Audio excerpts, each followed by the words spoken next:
In today's video, I'm going to teach you how to install the OpenRouter AI extension in VS Code, create an API key, and select Claude 3.5 Sonnet.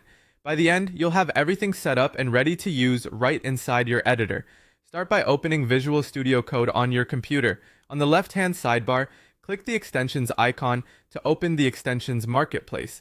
In the search bar at the top, type OpenRouter AI.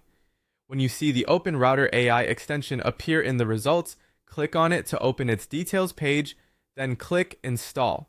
After installation, look at the left-hand activity bar for an OpenRouter section and click it. You'll see a place where the extension expects an API key. We'll grab that next.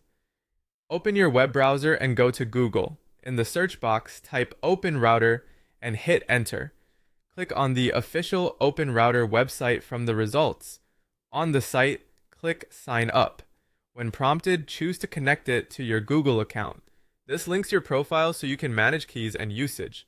Once you're signed in, look to the upper right corner of the site for your account dropdown and click it. From the menu, select Keys. On the Keys page, click Create API Key. Give your key a clear name so you'll remember what it's for, then click Create. The site will show you your new API key. Copy the key now and keep it private.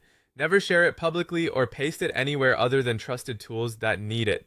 Head back to VS Code. In the OpenRouter area we opened earlier, paste your API key into the field and press Enter. The extension will verify the key, so give it a moment to load. Once it's ready, look for the OpenAI Mini option below in the interface and click it. This typically reveals a list or section of available models. From there, choose Claude 3.5 Sonnet. It's a strong general-purpose model that works well for coding help, drafting, and reasoning tasks. At this point, you've installed the OpenRouter AI extension, created and added your API key securely, and selected Claude 3.5 Sonnet as your model.